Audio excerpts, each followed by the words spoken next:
I would like to welcome Hitoshi Abe, who is a very old, very young friend of mine. I think we met 20 years ago. No one knows exactly, like all the Japanese know. We met 23 years ago. Some of you were not born at this time. On SIAC. He was a very famous student, and I was honored to be his teacher for the thesis diploma. And he made a very, very exciting diploma because he ordered all his co-students, Japanese co-students, about 50 guys, to make models for him. So he filled the thesis room with all the models, and what Hitoshi did, he was just being the conductor of the model builders. He brought them Coca-Cola and hamburgers, and he really took care of them very, very well. The thesis itself, the project was so exciting that I remember it was Charlie Changs was in the jury as well. He was completely destroyed by the aggressive touch of the project. Hitoshi then worked in our, Hitoshi Abe, worked in our office and left after 2 years to build his first project in Japan. We lost a little bit track, but I read that he is the upcoming emerging architect after Ando and Ito, and I'm really anxious to see what you would like to show us tonight, whether the fame is correct or we will judge it afterwards. Anyway, he won recently one of the 5 projects of the Wirtschaftsuni of the WU in Vienna, and this was very, very astonishing to see how a Japanese architect is operating compared to the English, the American, or the German or Austrian one. Hitoshi Abe was the only one who did a very carefully research about what's possible in Austria, what the budget is, and how he can maneuver in between the guidelines of the competition. So therefore it was quite clear that he, from the beginning on, that he will win his side very, very clearly. So I don't know whether you show us the project tonight. As he said yes, so I'm very anxious to see it. And Hitoshi Abe-san, the floor is yours.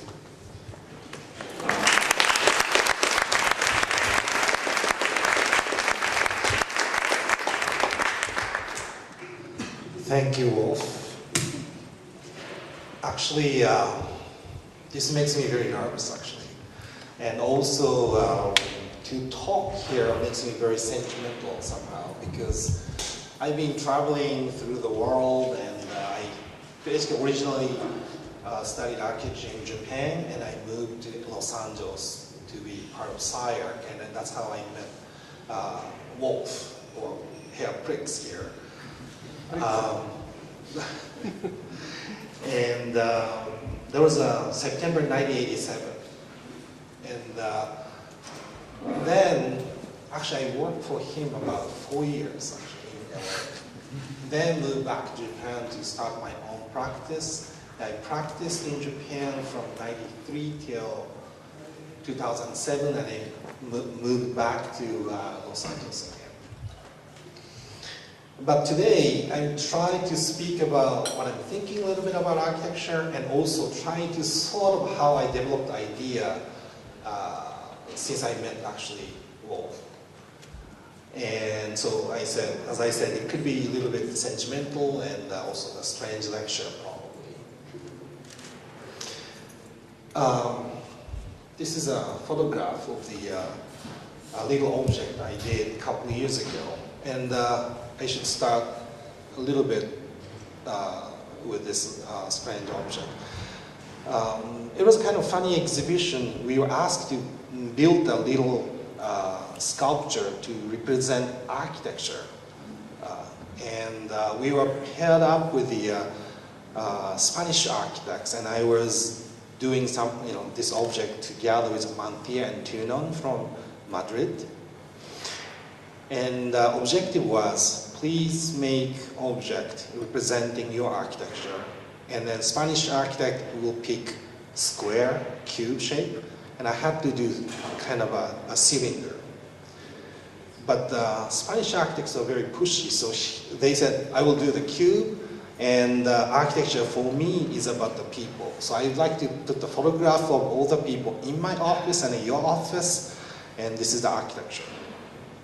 And then there was no discussion whatsoever, and then he just insists to do this. And I thought it's such a simple idea, and I thought it's almost really weird. But I had no choice, so I said, okay, if you do something visible as architecture, I will try to do something invisible. So instead of showing office visually, I just collected the sound of the office. And so you hear all the sounds of me shouting to my staff or making presentation to the students, and then put it in this object. And in this object, there's a strange device called a bone conductor. So these sounds will be distributed directly to your skull, and you'll hear the sound, although there's no sound in the air. In order to, of course, hear the sound, you have to basically put your skull against this object, or you have to hug this object. And of course, lots of study, because at the end, you have to be able to hug this object. And so when you are hugging this object, what happens is basically you have the sensation of hugging, and the texture and the shape and the sounds is generating some sort of a sensation of architecture. I thought this is much more sort of honest to the way I think the architecture should be. And I always think that the architecture is a sort of a thing that happens in between when two entity or several entity meets. And of course, I always forget how to say this, but architecture is a kind of unification of the diverse phenomena constituting state of place, and manifested as a maybe boundary surface. So architecture to me is about this boundary surface. And when I say the architecture always happens in between, people say, oh, it's very relative, and it doesn't exist by itself. But a boundary surface could be very sort of subjective or strong, because the boundary itself can define the condition which boundary is adjacent to. So by drawing the boundary line, you are actually defining the two separate worlds. And my work is always about how I can really design this boundary surface, defining this two separate or the several separate environment coming together, or make them communicate. And I'm not sure if I could clearly state where I stand, but everything started when I saw this sketch 22 years ago. The reason I went to United States was, if you remember 20 years ago, the postmodernism, historicism was like so popular. And there's always like, let's go back to the history and look at these things. And to me, the question was, where this architecture comes from? Where I can make this architecture as it is? Like, why the shape of that building should be like that? And there are many people saying, you know, oh, because historically this is like that, blah, blah, so you should refer some basic element of the historic form from there. Or some people say, I think I remember there's a DNA system, so that you have to apply DNA system into the building to make an institution to research on the DNA. So everybody was looking for the reason for architecture to be from outside. But when I saw this famous sketch of open house, this, as you know, this sketch was done with eye closed.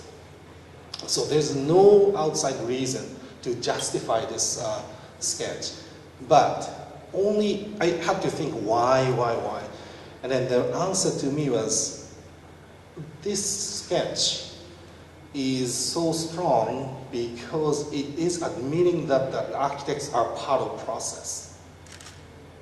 That was a big difference. The architect in this situation never be outside of the design process or try to find the reason to be good. You know, it was great because it is admitting that the architect is in the process and dance with all the situation in architecture or around the architecture. So since then, my struggle started. This is one of the very early thesis project. So it's a mini sort of 60s movement almost like. My question was, so if I am the part of the process, how can we actually sort of see my relationship to the world and how we can really, you know, study it? So I put myself in a very strange situation. So sometime I was in a box for 6 hours and nothing happened, or I put myself in a balloon on the street in Los Angeles, or put myself in a strange helmet and I walked on the very busy street of Venice Boardwalk. It was very exciting actually. It was exciting in this one especially because inside is a perfect sphere painted in white and there's a skylight. So if you keep your eye open, you're in a definitely sort of a universal space, white space. But if you walk on a very busy Venice Boardwalk, I don't know if you know the Venice Boardwalk, basically there are a whole bunch of strange people.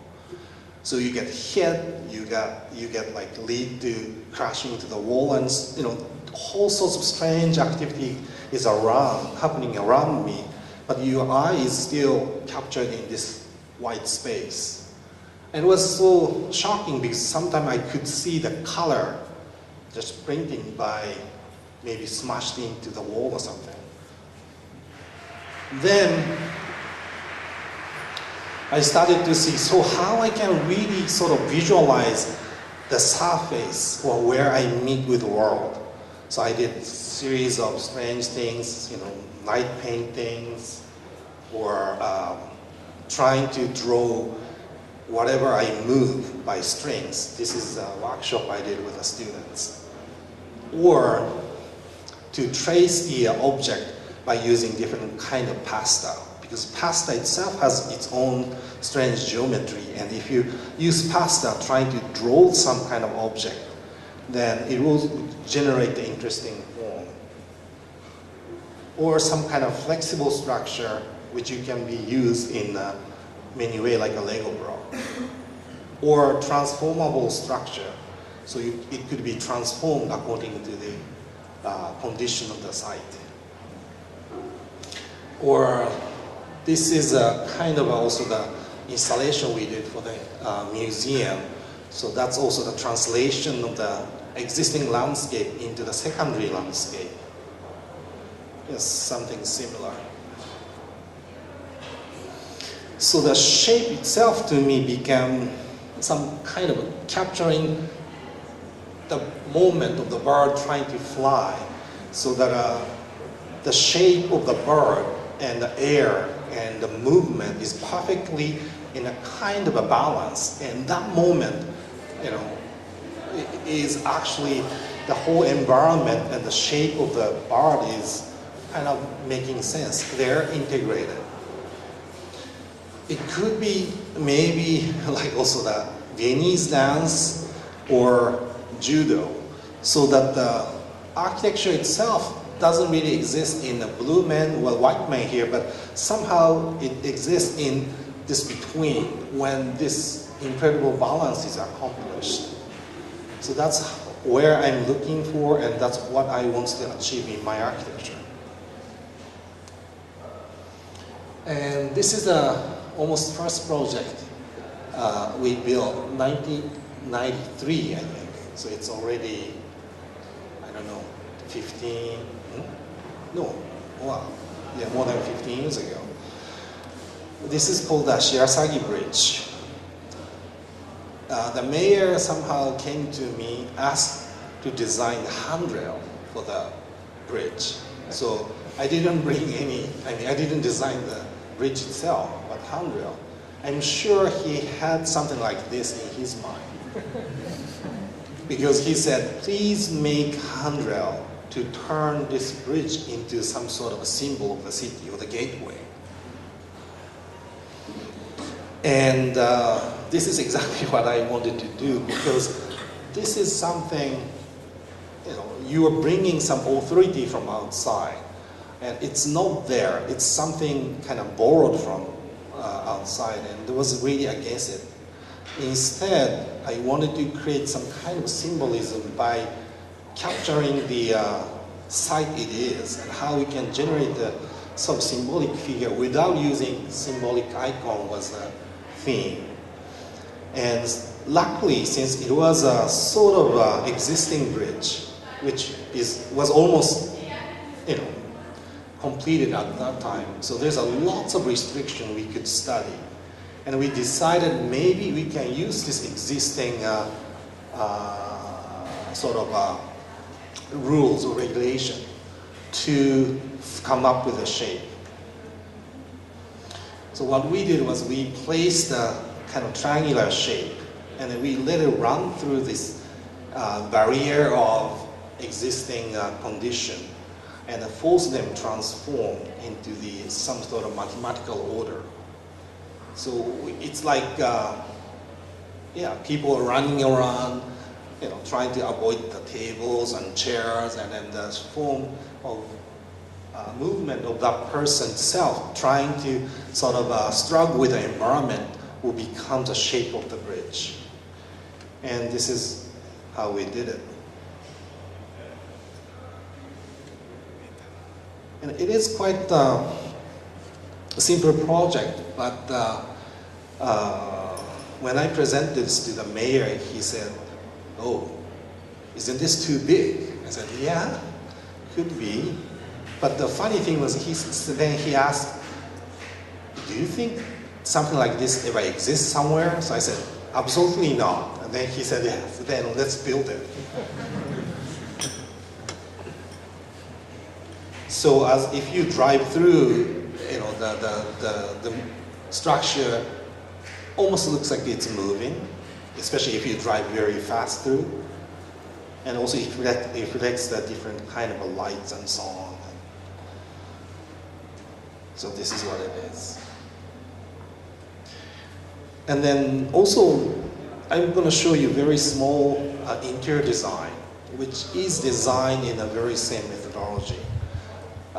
This is an interior for the Japanese French restaurant.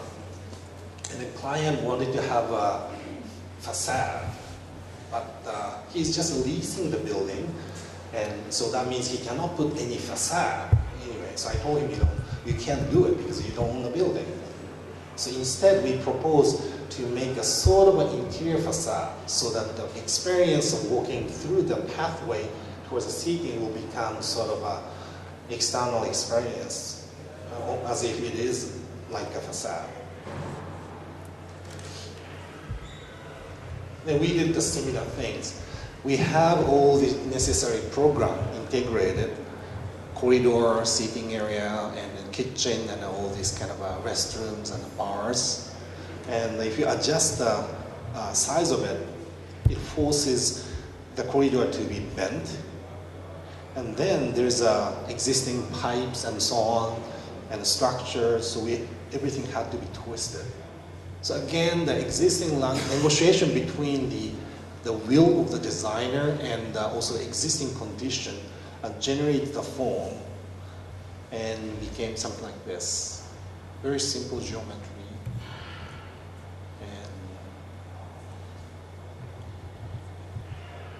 And all the doors twisted.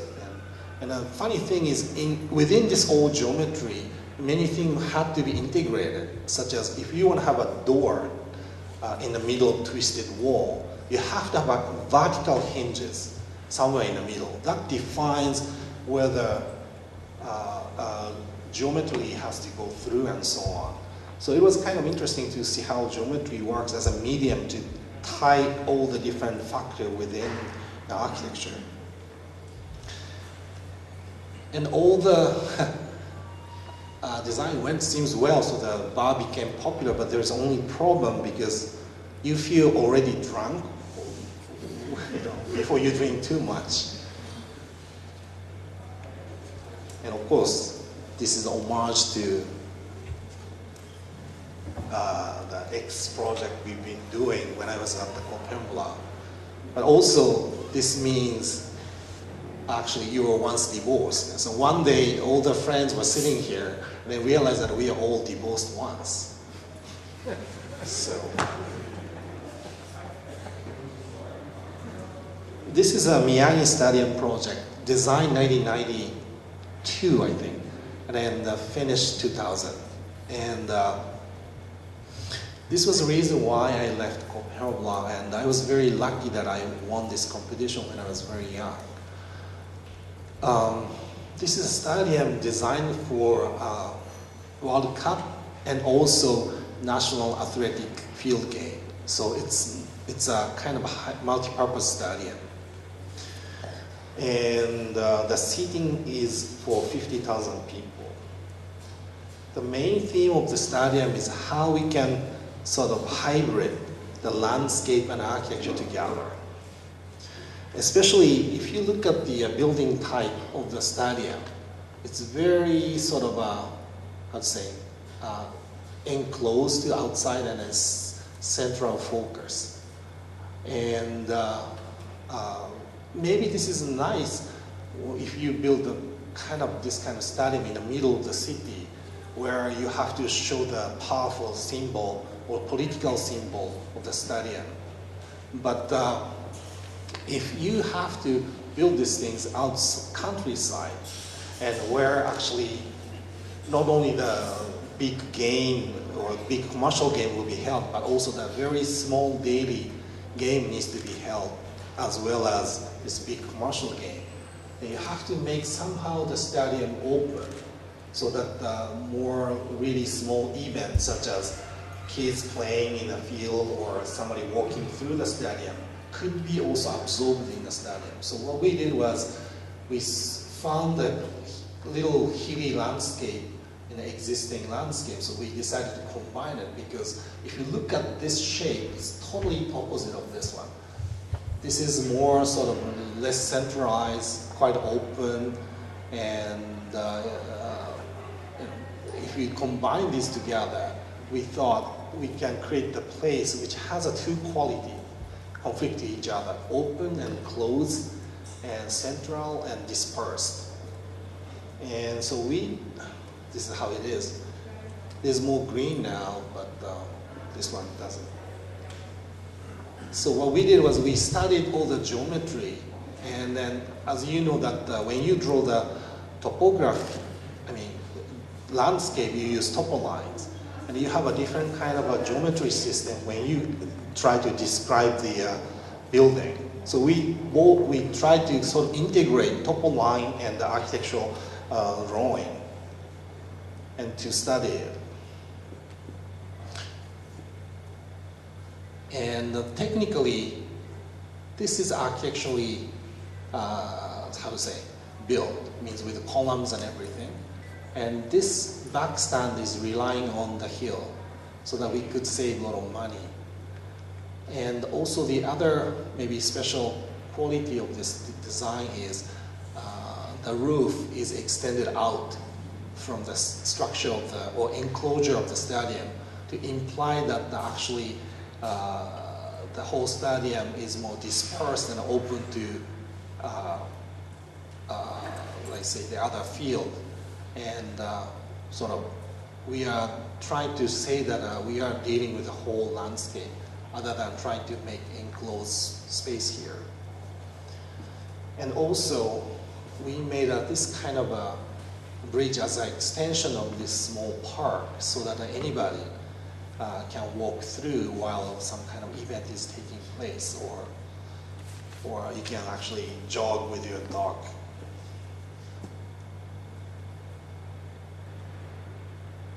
And yes, this is a main entrance. It's a really huge project, actually. This is the size of the interior.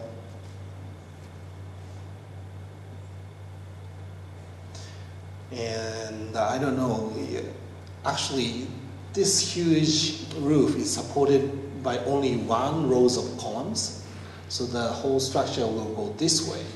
But because we have this underground beam, post-stressed about 2,000 tons, it holds up its own shape and it creates sort of a flying roof effect.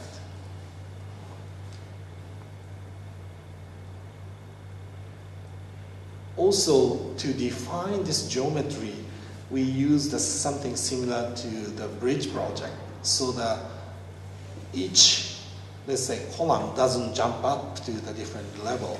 It's gradually transformed its shape to the next and to the next and the next. And this process became sort of kind of a design direction we pursue in the future. This is a very small auditorium I designed 2002. And the idea of this auditorium was how we can minimize the public space for the small countryside in order to increase the efficiency of it. In Japan, actually there are so many public buildings built, but it's not so used and also cost very expensive and also very expensive to manage. Therefore, we decided that maybe we should combine two programs together so it could be used half and half, or other function can dictate whole, or the other way around. Very simple project. So the one side is used as an auditorium, the other one is a small community center, but also it could work as a whole.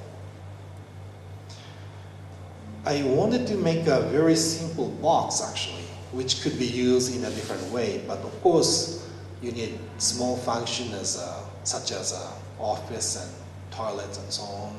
And we tried to somehow integrate it into the same box again. And we ended up having this kind of a structure articulated by the sort of a small wooden screens, like gills of fish. And this is a drawing trying to show all the structural system. Basically, these wooden frames were kind of arranged in the interval of 90 centimeters.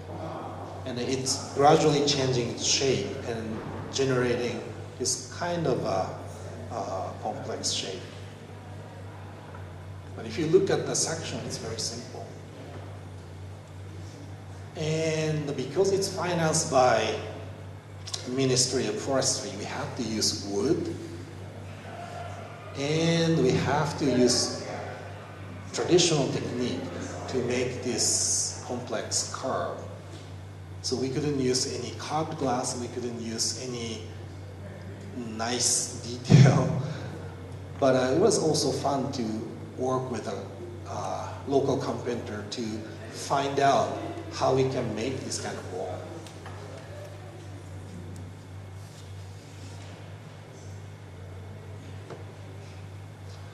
So what happens here is because we could not use the curved glass, we are using flat glass, gradually twisted within the width of the thick window frame in order to achieve this twisted surface. So when the twist is rather radical, the size of the glass gets smaller, and then so that you can achieve more twisted surface. And this is a space between the auditorium and outer skin.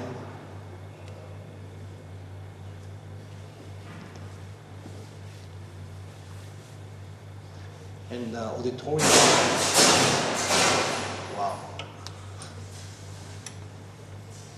Auditorium will be opened up. And since this is a very small auditorium in the countryside, it could be used in a very casual way so that we could keep this wall open so that people can have a lot of fun together in a karaoke or something.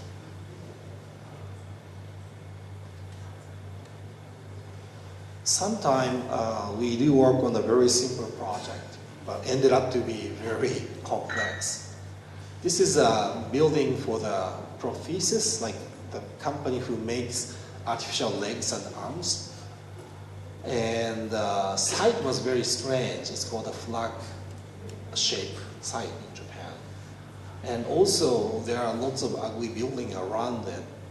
It was very important to create a very efficient building in order to maximize the floor area inside. So what we did was to build the kind of a boundary as a structure, which is enough to support the structure or the floor, but also sort of acts as some sort of boundary surface to mediate inside and outside. So it's a precast concrete panel stacked on top of each other and then post-stressed to tie together.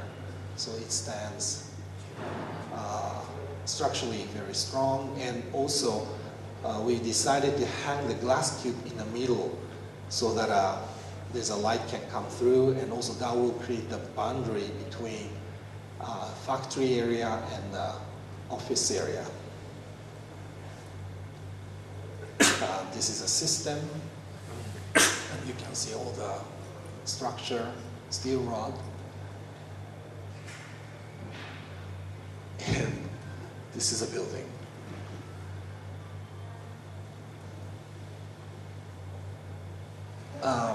This is a process to make it. So basically you precast the concrete with this steel form. But I thought the precast concrete could be very precise, but I don't recommend actually to do this because the precast concrete cannot be as precise as steel, so that when we actually brought this panel into the site and then post-stressed it, then there's a huge trouble happened, there's a crack and so on, and thankfully we could fix it, but it looks very nice, but it didn't really work out. So we decided not to do this anymore. But this was a good solution for this kind of a site with a very constrained stress. So there's no much room for the workers to work.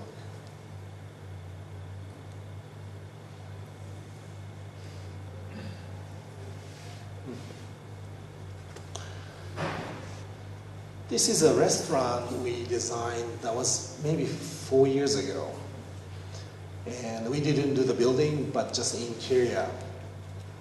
And this building is located in a famous street in the city of Sendai. And this street is very famous because of these rows of zircoba trees. Sometimes it will become like that. Then client came to us and please make this very special restaurant in connection with these rows of zircoba trees. And because there's lots of strange things happening in the building, we thought, okay, the surface will be connected by this kind of inserting interior wall or inner skin. And also by using this inner skin, maybe we can create this kind of a looking in and looking out kind of relationship so that we can really control the view. It wasn't good enough. We needed some more ideas. And then suddenly we came up that maybe we should use the image of this tree. And we took the image of this tree and transformed into the series of dots. It's about 4 millimeter and 6 millimeter and 9 millimeter. And the funny thing is, initially we designed 3, 6, 9 millimeter, but as we really try it, we decided instead of 3, 4 millimeter is much better to make a smooth change. And we took this data to this pneumatic talent machine and then put it onto the steel sheet. This is an unfolded drawing of the tree. So you see this is a ceiling, and then you see the tree coming up from the ground. If you unfold it, we thought we can regenerate the kind of a light and shadow situation under the tree. But the problem was architectural, builders didn't or couldn't do it. Whenever we discuss this, they say, we need to put the frame around, then we will drill or screw the panel into this frame. But then the question was, then you will see through this frame behind of the screen, and then that will be so dominating and it doesn't work. After a couple of weeks, we found these guys who construct the ships usually. And he said, oh yeah, I can do it. It's easy. We do that always. But actually, that was the beginning of a really strange situation, or the painful situation. So this is in their factory, and they built this piece actually. And it was very nice actually. They could weld very nicely, and this thickness of the steel is only 2.2 millimeter. So it's very thin, and it requires a lot of skill to weld them together seamlessly. But the good thing about this is so that this whole structure can stand as a monocoque structure by itself, so that there's no frame behind necessary.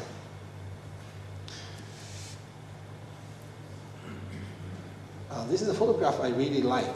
If you look at the surface, you can see how thin it is. But once you look inside, suddenly you don't see this as only 2.2 millimeter thickness. There's suddenly the huge depth. It's a kind of illusion, but it's also the reality actually. Then they chop that piece again into the small piece so that they can bring them all through the door. Then they weld it again in the building. But since these guys never worked in the architectural business, they really didn't care the existing situation. So they used a lot of water, they welded whatever, whenever they want, they made a lot of noise, and we got a whole complaint from the building owner, but they did it. But there was also the problem. You can see here, there's a seam, and they are welding it, right? And then when you use talent machine, actually the sheet doesn't come out all punched through, but there's always the band of where there's no machine can make a holes. Then after they welded it, there's always kind of a thick band of non-hole steel. So one day we had to come in, spend whole night trying to mark every hole with a hand, so that next day tell the workers, please hand drill it for us. Otherwise, you can't, nobody can do it. And even Japanese worker hated to do it, but so we have to sort of mark it. But again, I have to say that they do quite incredible work of making these curves and so on. And this is how it's been done. So what you can see here is actually the internal skin with a whole bunch of holes. Then there's a space in between existing structure and this internal skin where everything is painted in white, and we put the light inside. So the light can come through the hole into this space and creating this kind of a strange visual effect, which was more than actually we expected.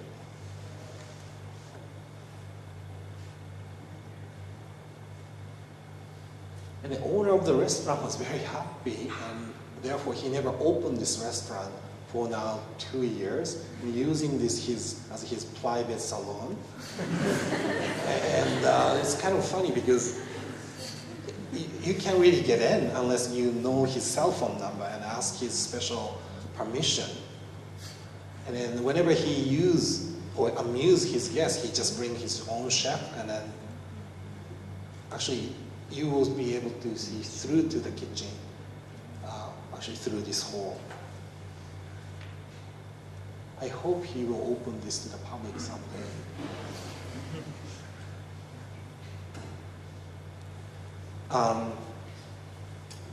This is a small sort of a gallery or the small museum for the private collector. She had 8 sculptures, very nice modern sculpture, and she came to me and asked to design a gallery for her in her backyard actually.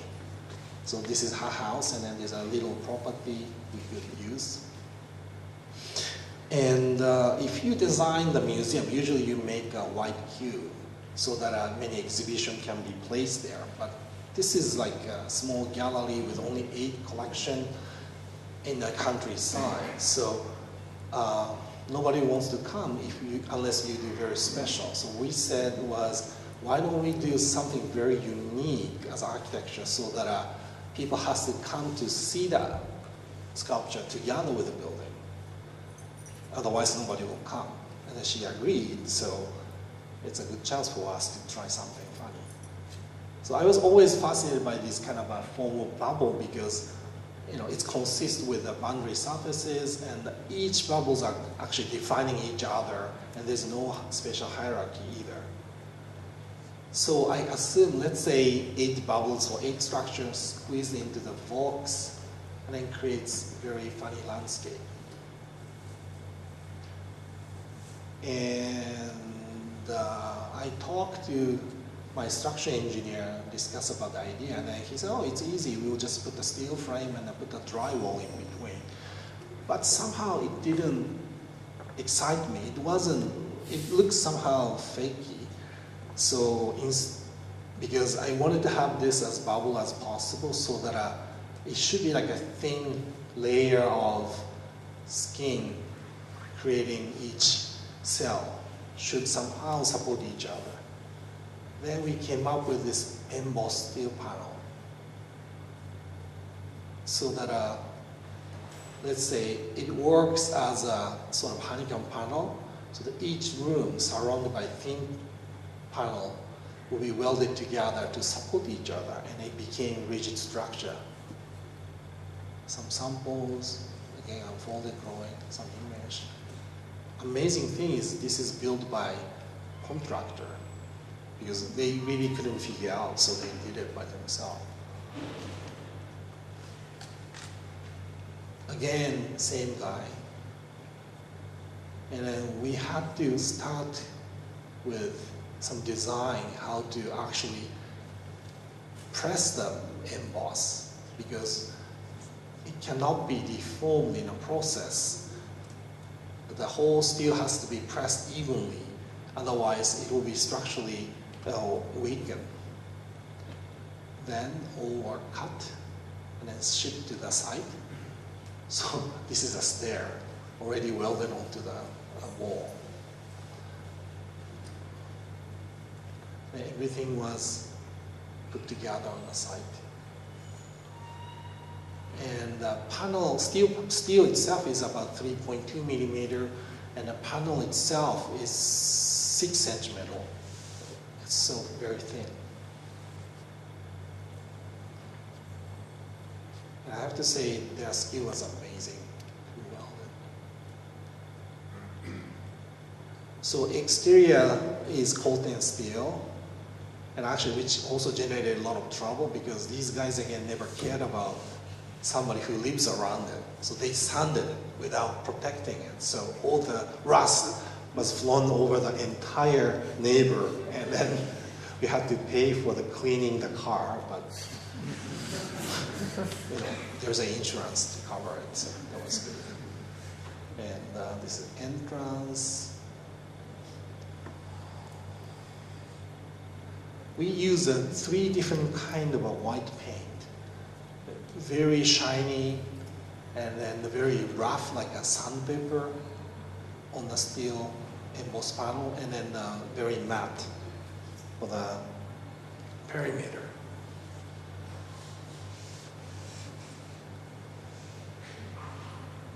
And everything is steel. Of course, there's an insulation so that these are also the artificial wood panels, so you can basically nail something.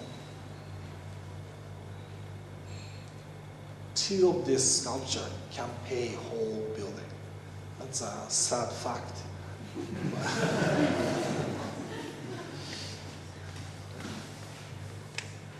It's a very, how to say, unique space actually. But it's very small. Its total floor area is only 200 square meters. Only thing I was kind of worried about was this embossed panel as a background of the structure. I mean, background of the sculpture. But seems it works well. Somehow it enhances the 3-dimensional quality of sculpture rather than a simple flat surface.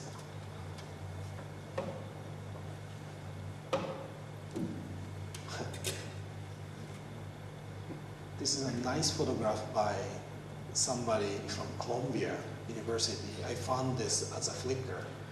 I kind of thought, oh, it's nice. This is a very small, actually, bar restaurant tower I designed recently. Actually completed now 2 years ago, I guess. And I don't know if you are familiar with the bar restaurant. In Japan, there's a small tower contains all the bars and restaurant only, and you get really drunk within that bar, totally. And we couldn't do the interior at all. They usually ask empty box. So the idea was like how you actually design the space when you cannot really design interior. So usually those buildings are basically vertical elevator or stairs, and then all the floors connected. Could be divided 2 or 3. So instead of really designing nice space, we said we will design the possibility of the space. So instead of having this, we sort of designed alternative connections so that people can move in a very various way, and also they can actually lease the space 3-dimensionally.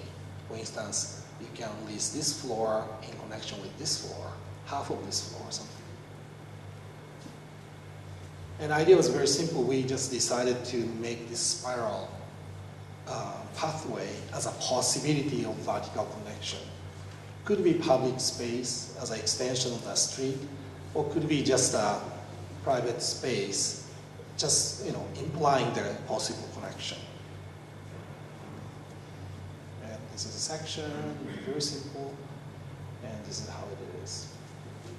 So there's a vertical connection going this way.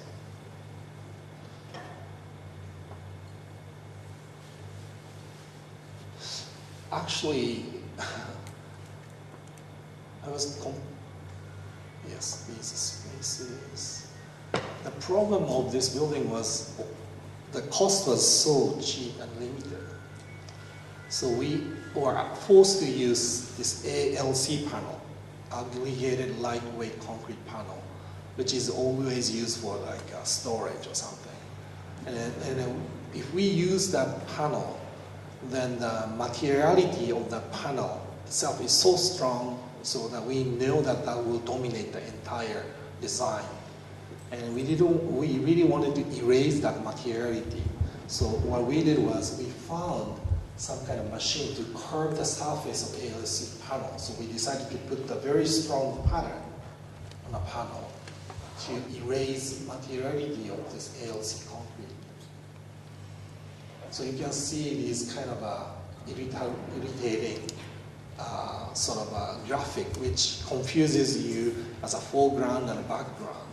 And that made so hard for your eye to stay in a one spot to sense the materiality, how, to kind of confuses you to recognize what this is made out of. And that actually worked quite well, so that you can't stand to look at this so long, so the pure volume can emerges. But also, you have to see, look at this precise construction of the Japanese. It was like incredible. I was so amazed by this construction.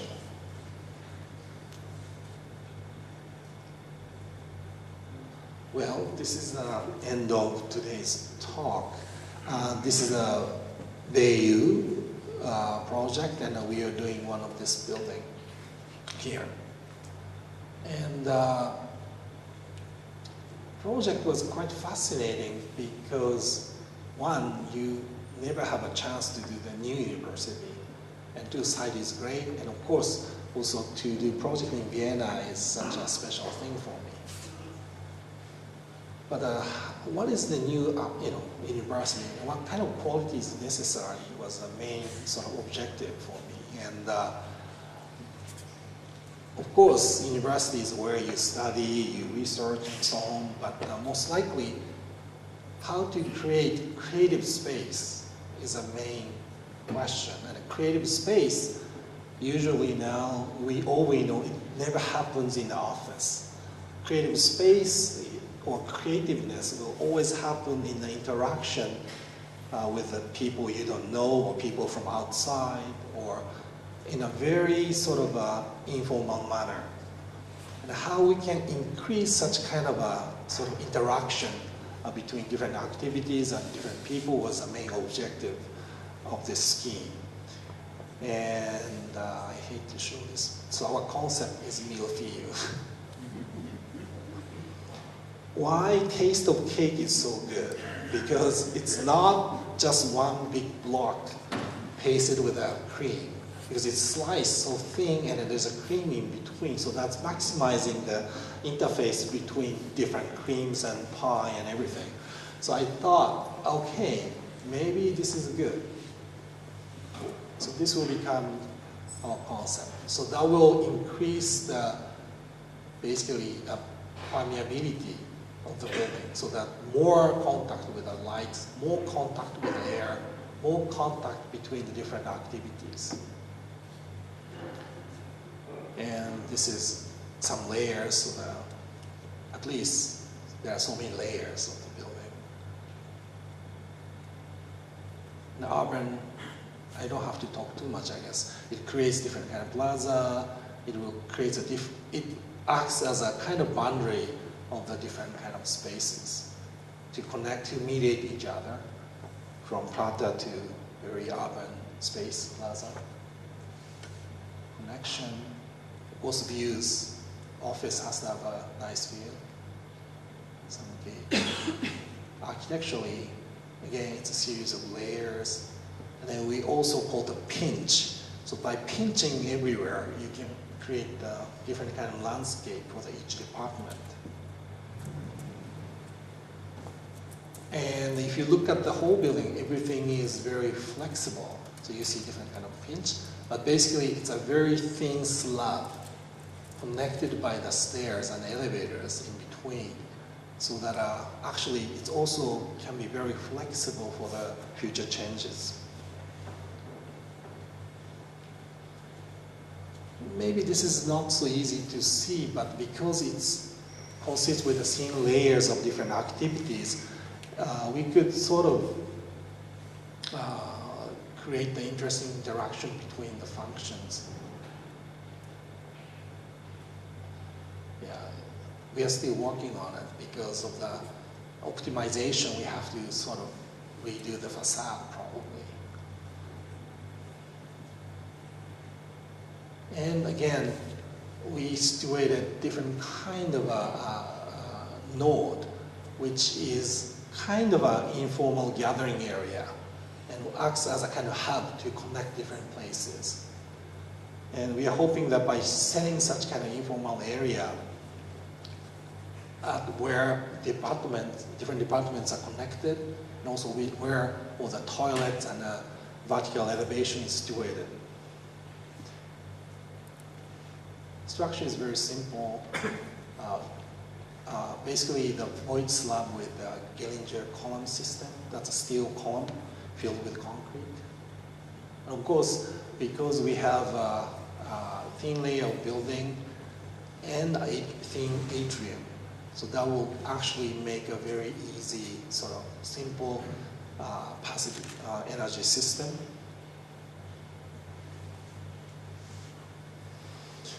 So we are waiting for next step, I guess. And you will see this a little bit changed, especially the facade, but we should be able to maintain the main concept as it is.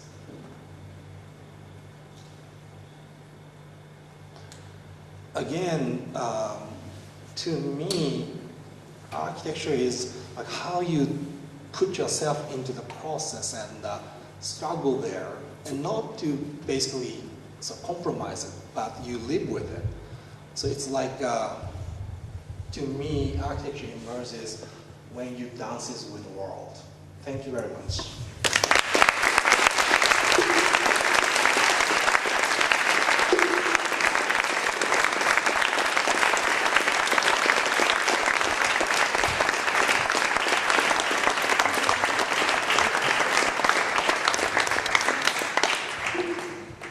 Abe-san is willing to take some questions. He will not answer in Japanese, he will do it in English. No question. Thank you with the microphone. Come.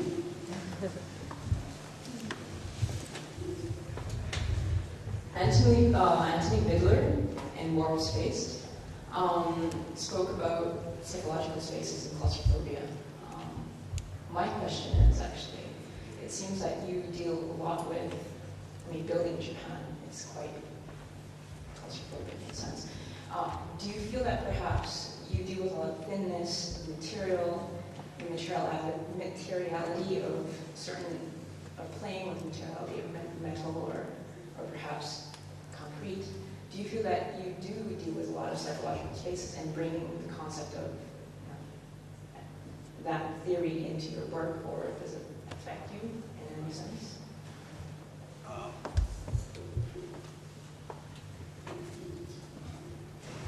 Let's say, I don't know, psychological space, in a way, when you're designing something, you are within your space.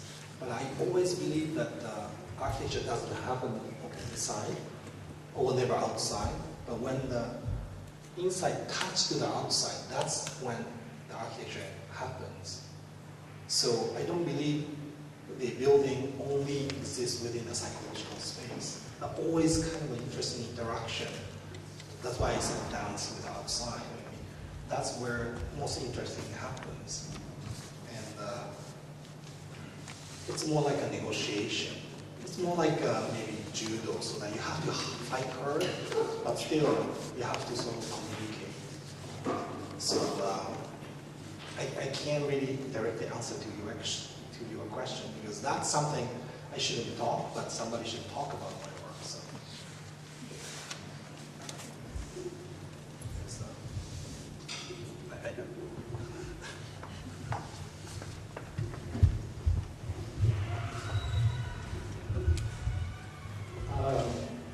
I know you have a new position at UCLA. Do you have any differences between your professional idea of architecture and maybe an academia sense of architecture?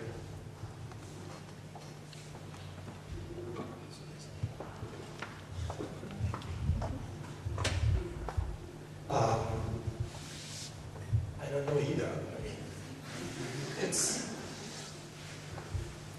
my character is same, and I really like to work with people. So I also enjoy like different people's work, but also I have a preference, right? And in UCLA, I'm trying to push different people to quite an interesting direction based on what they're interested in. I try to also affect a little bit. So right now there are lots of initiatives taking place, and sometimes I make a collaboration between faculty and also interested company. So this year Neobinari is collaborating with Toyota, and next year somebody will collaborate with Disney. So that kind of way of influencing people, not by forcing it, but trying to sort of set the arranged, not marriage, but sort of dance with them. And that's how I do run the school. So instead of pushing them to a certain direction, I more like encourage them by offering possibilities.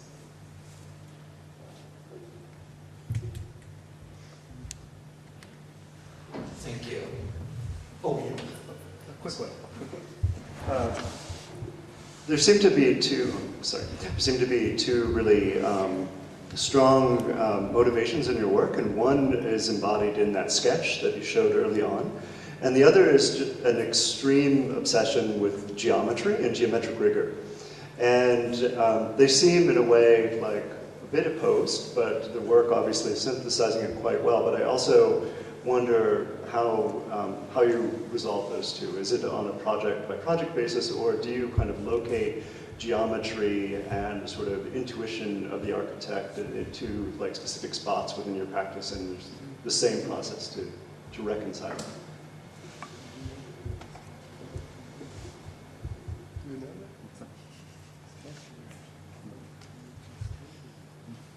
You know that sketch is not done by me. What? No, I'm sorry. The sketch, open house sketch, was done by Yes, no, I know that, but I'm just saying that the idea of that kind of how I actually dealt with the project, how actually I communicated with things, and then the shape itself became sort of a log between me and sort of environment of the project or the situation there.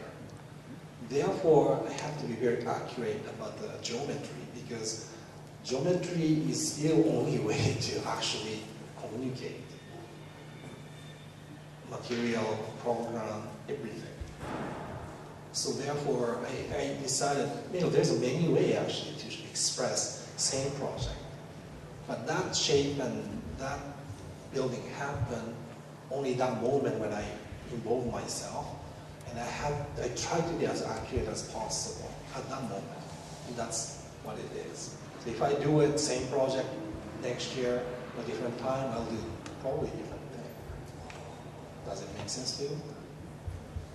No, because this is the crucial point, I think. This is a very crucial point, and you really described the dilemma in which architecture is right now.